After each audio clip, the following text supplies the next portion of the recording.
আসসালামু আলাইকুম রহমতুল্লাহ। সুপ্রিয় দর্শক মণ্ডলী, আশা করি মহান আল্লাহ রব্বুল আলামিনের অশেষ মেহেরবানি ও দয়ায় আপনারা সবাই ভালো আছেন।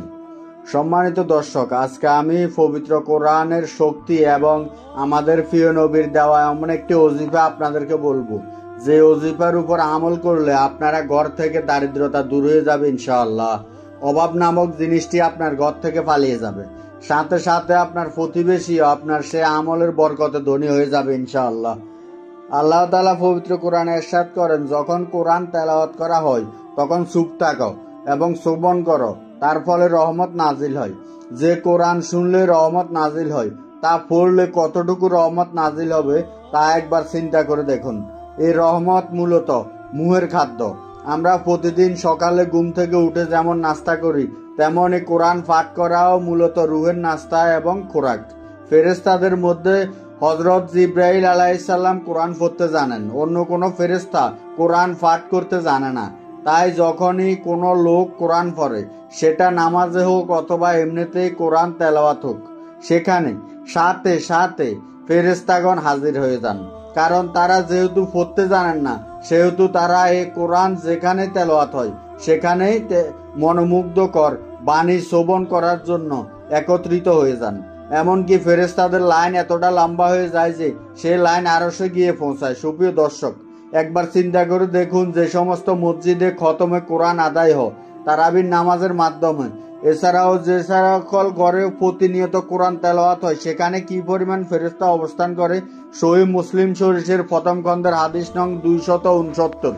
নবী করিম সাল্লাল্লাহু আলাইহি সাল্লাম ইরশাদ করেন, এক লোক সূরা কাহফ পড়ছিলেন এবং তার পাশে দুটি লম্বা রশি দিয়ে ঘোড়াকে বেঁধে রাখলেন। কিছুক্ষণ পর একটি মেঘখণ্ড নিচের দিকে নামতে লাগলো। সেটিকে দেখে সে ঘোড়া তখন লড়াচড়া শুরু করলো। সেই সাহাবী নবী করিম সাল্লাল্লাহু আলাইহি সাল্লামের কাছে পরের দিন সকল বর্ণনা উপস্থাপন করলেন। তখন নবী করিম সাল্লাল্লাহু আলাইহি সাল্লাম সেই সাহাবীকে বললেন, সেটা হলো তাসকিন বা প্রশান্তি, যা কোরআন তেলাওয়াতের কারণে নাজিল হচ্ছিল। অপর বর্ণনা আছে সেটি ফেরেশতা, যে ফেরেশতা কোরআন তেলাওয়াতের দুরূদ রহমত নিয়ে নাজিল হচ্ছিল। সুবহানাল্লাহ।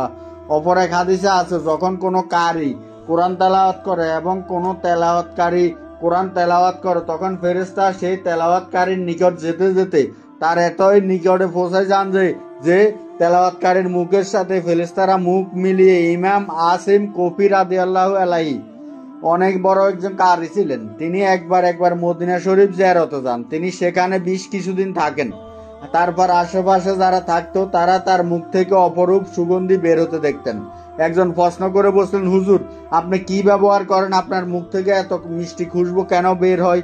তখন তিনি জবাব দিলেন, আমি কিছুই ব্যবহার করি না, তবে আমি প্রতিদিন রাতে ও সকালে, বিশেষ করে রাতে শোবার আগে কোরআন তেলাওয়াত করি। একদিন কোরআন পড়তে পড়তে আমি ঘুমিয়ে গেলাম। রাতে আমার প্রিয় নবী করিম সাল্লাল্লাহু আলাইহি সাল্লামকে স্বপ্ন দেখলাম।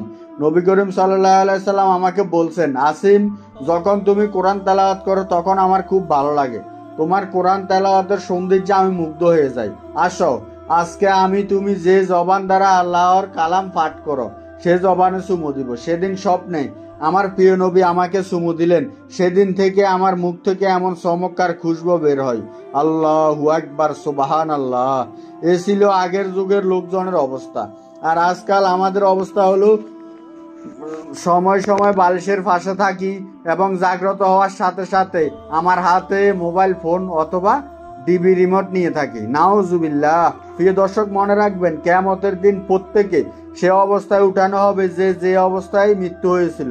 একবার চিন্তা করুন, রাতে মুভি দেখতে দেখতে ঘুমিয়ে গেছেন, যদি সে ঘুমে আপনার মৃত্যু এসে যায়, তখন কিয়ামতের দিন কি অবস্থায় আপনি উত্থিত হবেন? নবী করিম সাল্লাল্লাহু আলাইহি সাল্লাম ইরশাদ করেন, কোরআন আল্লাহ তাআলার পক্ষ থেকে একটি লটকানো রশি, যার একটি মাথা তোমার হাতে এবং অপর মাথা তোমার প্রভুর হাতে। সুতরাং সেই সকল লোক সৌভাগ্যবান যারা এই কোরআনের সাথে জুড়ে যান, মিলিত হয়ে যান, সব সময় কোরআনকে আঁকড়ে ধরেন। পবিত্র কোরআন পাকে কিছু কিছু সূরা আছে যে সকল সূরার বিশেষ ফজিলত রয়েছে। তার মধ্যে সূরা ইখলাস, সেই সূরাটি মাত্র 3 বার পাঠ করলে এক খতম কোরআন পড়ার সব পাওয়া যায়। শেষ সূরা ইখলাসের আরো একটি আমল হলো, এক সাহাবী নবী করিম সাল্লাল্লাহু আলাইহি সাল্লামের কাছে নিজের অভাব অনটনের অভিযোগ করলেন এবং বললেন, ইয়া রাসূলুল্লাহ সাল্লাল্লাহু আলাইহি ওয়াসাল্লাম, আমার পরিবার অনেক বড় কিন্তু আয় রোজগার কম। আমার জন্য দোয়া করুন, কিন্তু আমাকে এমন একটি উপায় বলে দিন যাতে আমার দরিদ্রতা অভাব দূর হয়ে যায়। নবী করিম সাল্লাল্লাহু আলাইহি সাল্লাম ইরশাদ করলেন, যখনই তুমি ঘরে যাবে তখন ঘরবাসীকে সালাম দিবে এবং ঘরে ঢুকে একবার সূরা ইখলাস পাঠ করবে। এটি দরিদ্রতাকে ধ্বংসকারী এবং দুর্বৃত্ত নষ্টকারী একটা বড় ওজিফা। আপনি যখনই ঘরে ঢুকবেন তখনই আসসালামু আলাইকুম বলবেন, তারপরে একবার সূরা ইখলাস, কুল হুয়াল্লাহু আহাদ এভাবে তেলাওয়াত করবেন সূরাটি।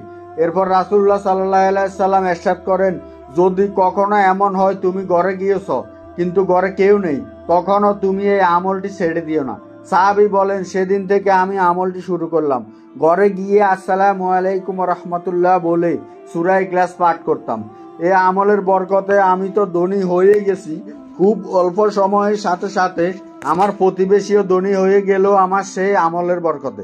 তাহলে হাদিস শরীফ থেকে আমরা দারিদ্রতার কবর রচনা করার জন্য যে রাসূলুল্লাহ সাল্লাল্লাহু আলাইহি সাল্লামের ওজিফা জানতে পারলাম, তা হলো যখনই ঘরে প্রবেশ করবেন ঘরে ঢোকার সাথে সাথে ঘরের বাসিন্দাদের সালাম দিতে হবে, আসসালামু আলাইকুম ওয়া রাহমাতুল্লাহ।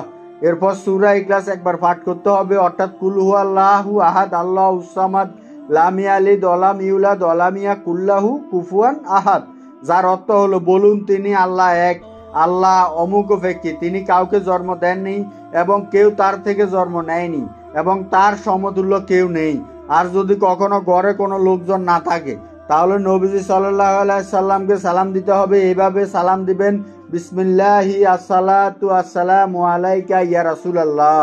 ইনশাআল্লাহ আল্লাহ তাআলা এই নবী অজিবের বরকতে আপনার এবং আপনার প্রতিবেশীর দারিদ্রতা দূর করে দিব। হযরত ওমর রাদিয়াল্লাহু তাআলা আনহু যাই বলতে তাই আল্লাহ তাআলা আয়াত নাজিল করে দিতেন। একদিন হযরত ওমর রাদিয়াল্লাহু তাআলা আনহু নবীজিকে প্রস্তাব দিলেন, ইয়া রাসূলুল্লাহ সাল্লাল্লাহু আলাইহি সাল্লাম, মাকামে ইব্রাহিমে নামাজ পড়লে কেমন হয়? সাথে সাথে জিবরাইল আলাইহিস সালাম আয়াত নিয়ে হাজির। আরেকদিন ওমর রাদিয়াল্লাহু তাআলা আনহু নবীজিকে বললেন, আপনার কাছে নেক লোকজনও আসেন এবং দুষ্ট লোকজনেরাও আসেন, আপনি উম্মাতুল মুমিনিনদের পর্দার হুকুম দেন না কেন? হযরত ওমর রাদিয়াল্লাহু এই খেলাটি শেষ হয়নি, তার সাথে সাথে পর্দার আয়াত নিয়ে জিবরাইল আলাইহিস সালাম হাজির হয়ে গেলেন। ওমর রাদিয়াল্লাহু তাআলা আনহুর ভাষায় কেন কোরআন নাজিল হয়? এই জবাবে হযরত আব্দুল্লাহ ইবনে বলেন, আমার বাবা হযরত ওমর এতটা আমল করতেন, তিনি যখনই ঘরে আসতেন সাথে সাথে কোরআন মাজিদ নিয়ে বসে যেতেন, সাথে সাথে আমল করতেন। লোকজন সকাল সকাল কোরআন মাজিদ নিয়ে বসে তেলাওয়াত করতেন, কিন্তু আজকাল মানুষ কোরআন কখন পড়ছে তা জিজ্ঞেস করলে সে বলতেই পারবে না শেষ কবে কোরআন হাতে নিয়েছে। হযরত ইবনে রাদিয়াল্লাহু তাআলা আনহু বললেন, রাসূলুল্লাহর কাছে প্রশ্ন করলেন, কতদিনে একটি কোরআন খতম করা উচিত? রাসূলুল্লাহ সাল্লাল্লাহু আলাইহি সাল্লাম বললেন, 40 দিনে অন্তত কোরআন খতম করা উচিত। যদি এর চেয়ে বেশি পড়তে চায় তাহলে 7 দিনে কোরআন খতম করা যায়। তাহলে বোঝা গেল আমাদের প্রিয় নবী সাল্লাল্লাহু আলাইহি সাল্লাম আমাদেরকে 40 দিনে অন্তত এক খতম কোরআন পড়তে বলেছেন। আল্লাহ রাব্বুল আলামিন আমাদেরকে প্রতিদিন অন্তত 1 পৃষ্ঠা হলেও কোরআন পড়ার তৌফিক দান করুক। আমিন। আখির দাওয়ানা আলহামদুলিল্লাহি রাব্বিল আলামিন।